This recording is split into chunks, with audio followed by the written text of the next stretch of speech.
Welcome back to Learn Astrology with Mary. My name's Mary English. You can find me at www.maryenglish.com, maryenglish.co.uk, and UK Astrologer. And I'm trying to give myself a headache here. So last week we spoke with the lovely Christina, and she talked about how she really likes solar arcs. So of course, since then, I have now been contemplating how they work, because that took me a bit of time to get my head around it. So let's say that you and me, we're now learning about solar arcs. So just imagine you don't know anything about them and we're learning them. Like, where would I go for the info? Now, I went to the book, luckily I had it, that she suggested, and it's called The Only Way to Learn About Tomorrow, Volume 4, Current Patterns, Progressions, Directions, Solar and Lunar Returns, Transits, and it's by Marion D. March and Joan McEvers. So I will put a link to that in the show notes so you can get the book if you want to. And I also was using, because it's quite interesting as well, the Modern Textbook of Astrology, revised edition by Margaret E. Hone, because probably one of the reasons I've never done them is that they're not really in an awful lot of the books I've got. So obviously that didn't help. So I'm just going to read you a tiddly bit of what Margaret says in her book, and she's talking about the problem of an uncertain birth moment in chapter 13. And she said, if the birth is closely but not exactly known, the best method of rectification is by using the 1 degree system. The number of degrees from a planet to an angle will almost always correspond with the age at which an event of the nature of that planet and in the sphere of life denoted by that angle will occur.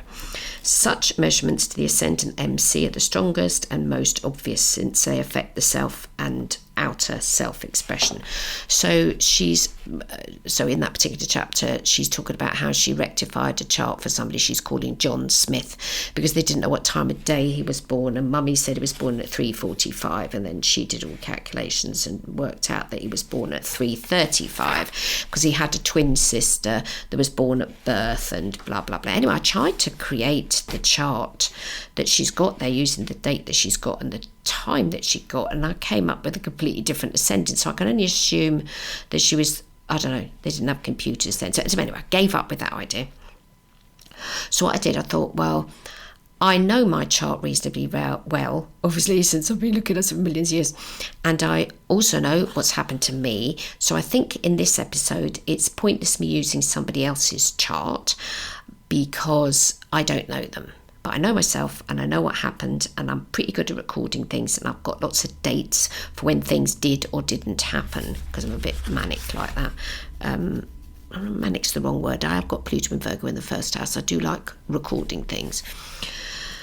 So it's 1 day for every year of life is a progression, but this is 1 degree for every year, which is what Christina was talking about.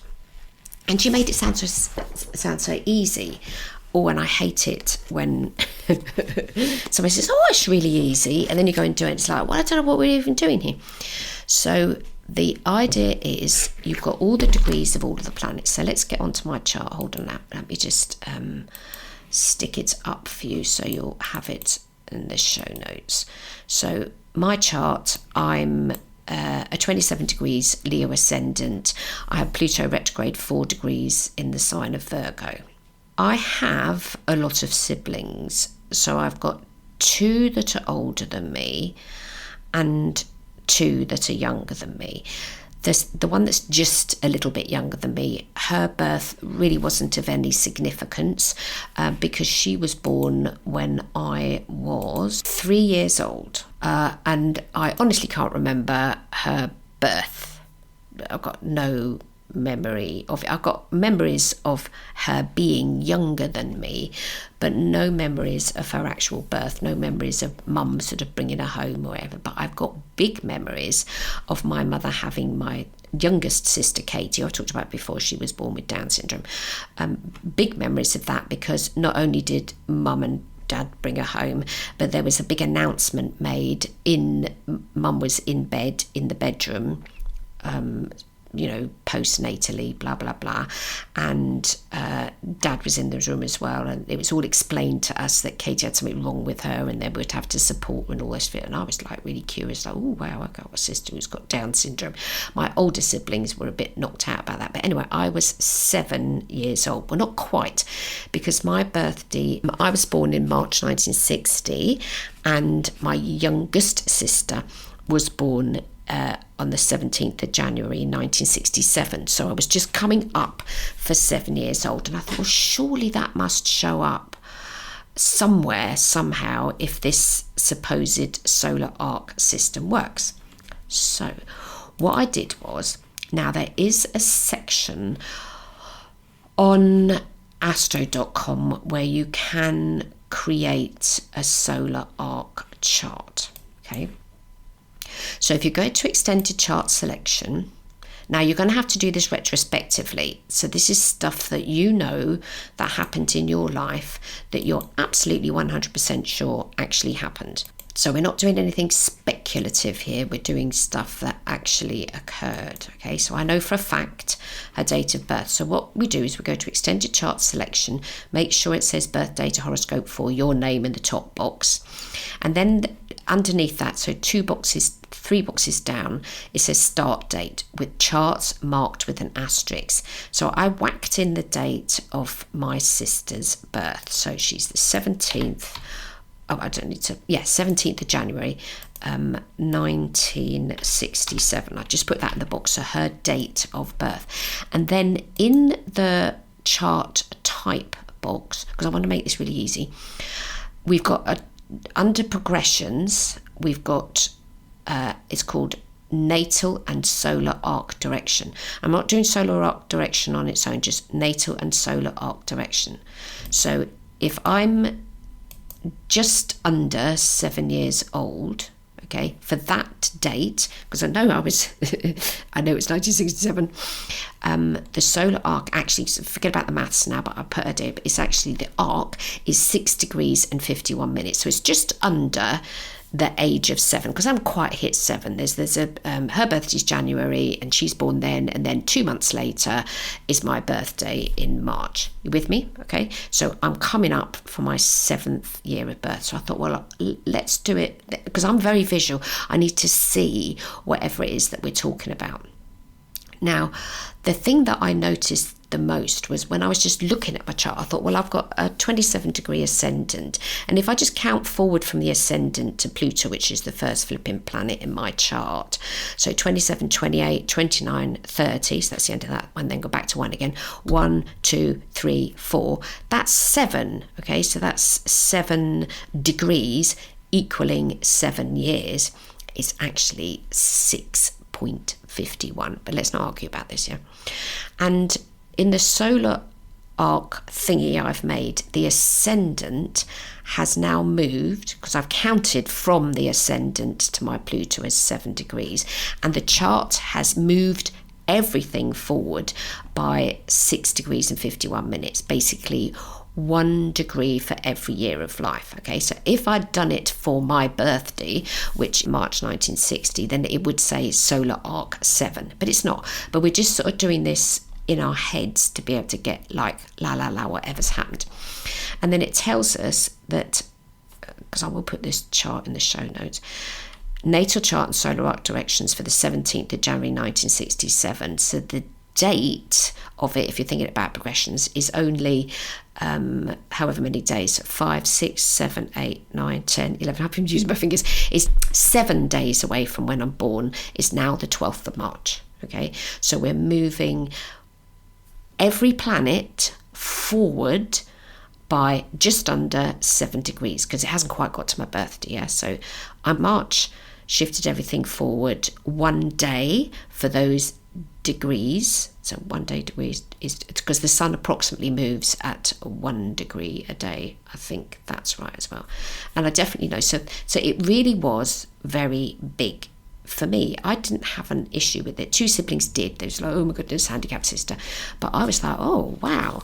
I didn't think how nice. I just thought, oh, something a bit different. I have got 2 planets in Aquarius. Okay, so the ascendant has moved. Sorry, there's 7 degrees difference between my ascendant and my Pluto. Pluto is all about deep change and transformation, and the ascendant is how we tackle life. So we're going to use my progressed ascendant. The solar arc ascendant is now in the sign of Virgo, exactly conjunct to my Pluto. So is there anything else that's moved in those 7 days? Well, the sun has moved. So when I was born, the sun was 15 degrees. Now the sun is 21 degrees and my Mercury is 23 degrees. So that's not exactly a conjunction. That's still 3 degrees away. But Mercury's now changed sign and gone into my 8th house. The moon, crazily enough, is still in the sign of Gemini on the 12th of March. And I couldn't get my head around that. How can the moon still be? And it's because it's only moved it by 7, just under 7 degrees. Everything has to shift 7 degrees. And my moon is 17 degrees and now it's 24 degrees. Yes? Because it's not an actual transit chart. We're not doing a chart for the 12th of March. We're doing this shifting process, because back in the day they would have had to have moved all the planets forward by, because we're talking about me being 7 years old now, would have had to have moved all the planets forward by 7 degrees. Yes, with me? 7 degrees. And so moving the moon forward by 7 degrees, so 17, 18, 19, 20, 21, 22, 23, 24, yes? So we've moved the moon from being 17 degrees, it's now 24 degrees. So we're shifting every planet by 1 degree for every year of life, and we're doing that for all of them. So it's not the same as a transit chart, because that did me as well. I'm just going to tell you the process that I went through. 12th of March, that can't be right. And then it's, we're just moving everything by degrees, right? Because the sun is going to shift 7 degrees. But the major thing for me is the ascendant is now conjunct my natal Pluto. Deep change and transformation in my outlook on life. And my immediate thoughts when she was born is, it happened soon after, it's like, I really want to work with handicapped kids. I'm using the terminology we use then. We wouldn't say that now, we'd say people with learning disabilities. But back then, so I'm talking about what went through my head then. I want to work with handicapped people. I want to be a teacher of people that are handicapped. Yes. Okay. So that's the sign of Virgo. Virgo's all about health and healing, and that's shifted forwards. I mean, trust me, I've definitely got a Leo ascendant. There's no way I've got a Virgo ascendant.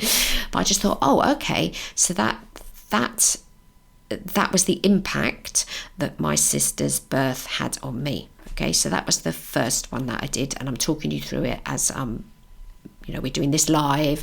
Mary's learning things as we're going along. Yeah, and I'd like you to send me in your example of something that you know for sure that happened to you at a certain age, and can we do the same thing with your chart? Right?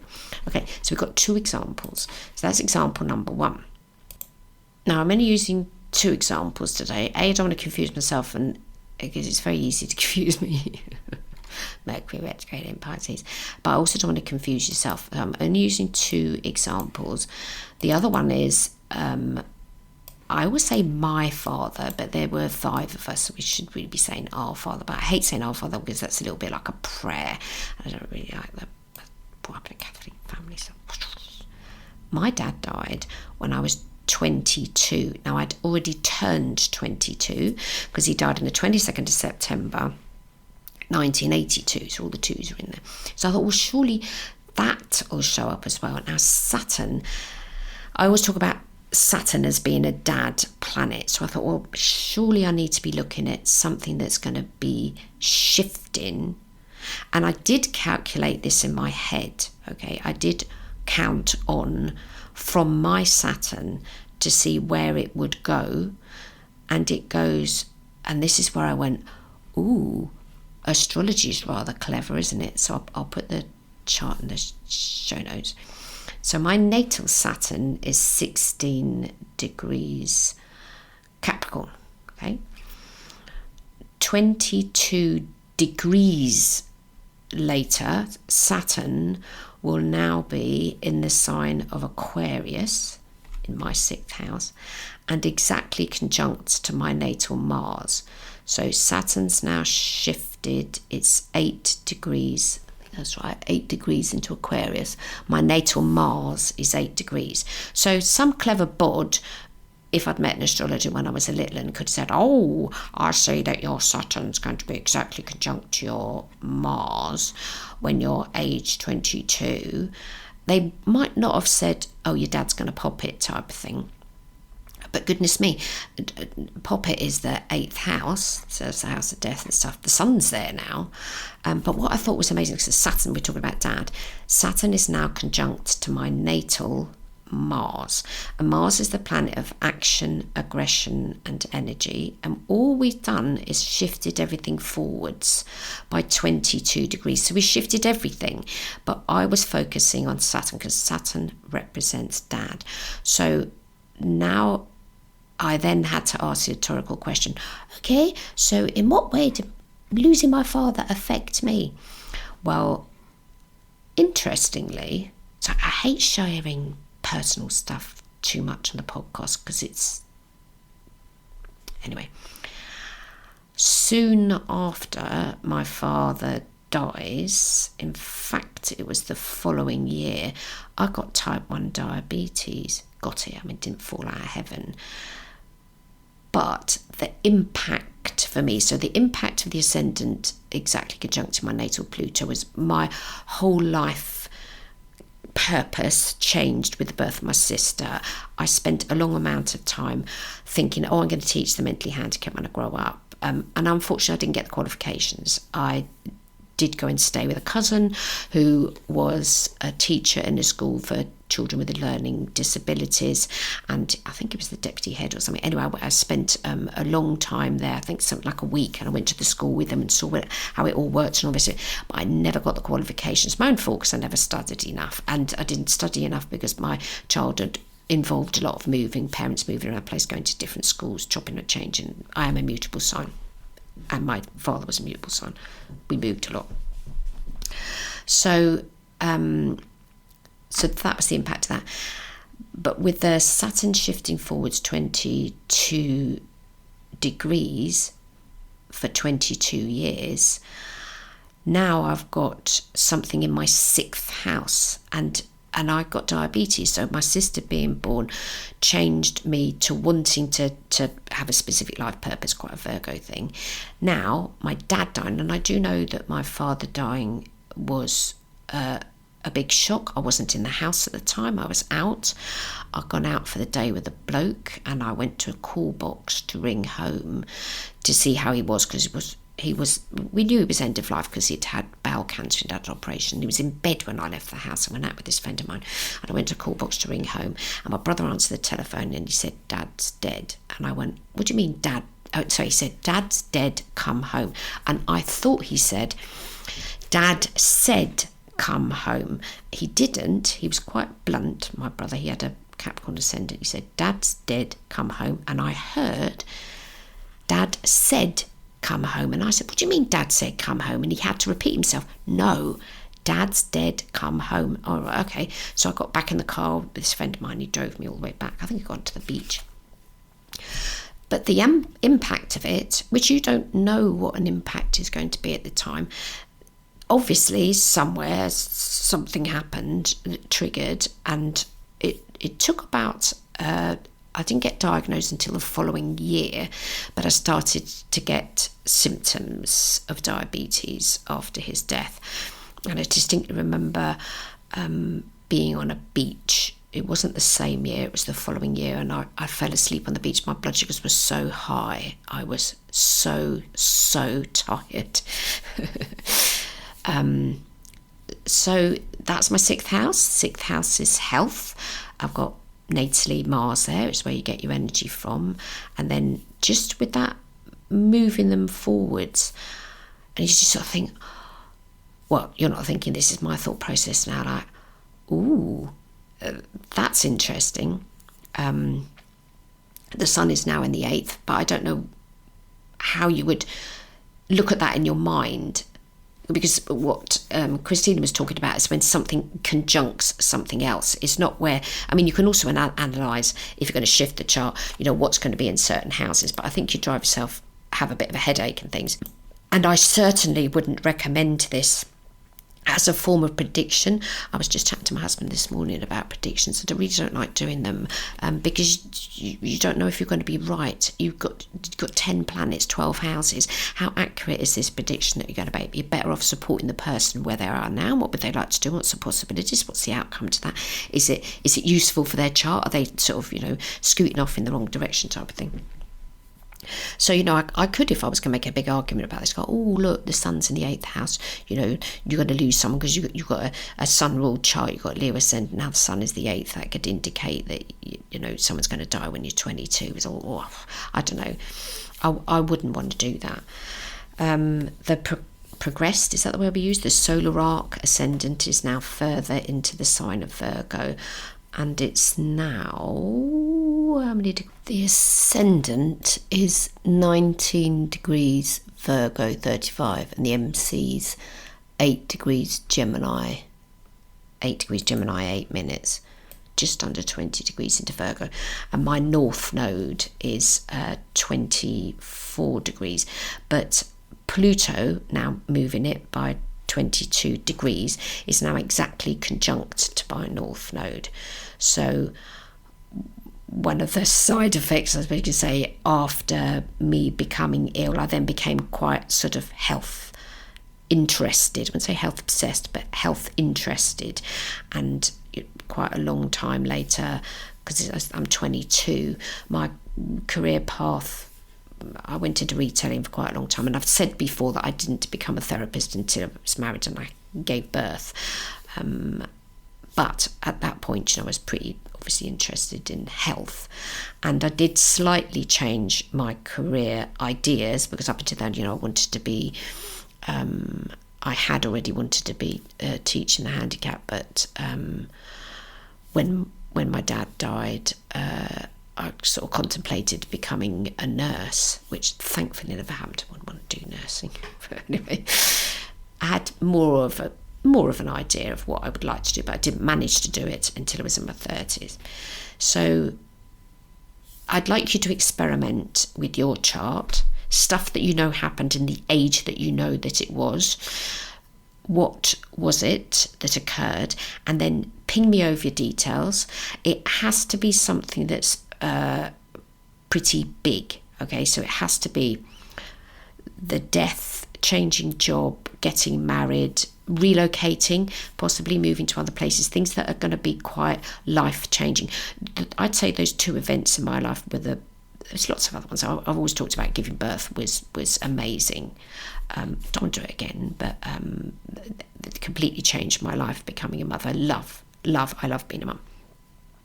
But up until that point, the two things that were the biggest to me was the birth of my younger sister, Down syndrome, the death of my father, and I'm only 22 and 64 now. So there we go. That's a little bit more about solar arcs. I wanted to see them in action and share that with you, apologising for probably sharing too much about myself. I apologise. So I hope you have a fab week, and I'll be back next week, but because I want to do a little bit more about solar arcs until I get bored of them, because I've got a mutable moon sign. Eek. Oh, actually, what I'm really enjoying at the moment is that the sun's changed sign. It's a Gemini, hurrah! And I think Venus is there as well. Hold on, let me just double check. Yeah, Venus has changed sign, and there's a lot of mutable planets at the moment. I did put it on my Instagram account this morning. The 5 mutable planets, 2 cardinal planets, and 3 fixed planets. So the mutable planets are outnumbering the others. Hurrah! Modalities, yeah. So it's mutables, yeah, which means change. And I don't know if you've been paying attention to British news, but we are going to have an election. Hurrah. But anyway, we're not going to cover politics in the podcast. So I hope you have a fab week. Please send me an email, mary@maryenglish.co.uk. Can we do this solar arc thing with your chart? I think it's probably only going to work reasonably well if you've got a reasonably accurate birth time. If you haven't got anyone, you probably could do a 12 o'clock chart for the day that you were born if you don't know your time, and then maybe we can shift everything forwards by 1 degree for every year of your life and see maybe if something then forms a conjunction. What is that conjunction, and what sign is it in, and what house? We won't know about houses if you don't know your time of birth. But yeah, do ping me an email and we'll chat about your chart. So I hope you have a fab week, and I'll be back next week. Bye bye now.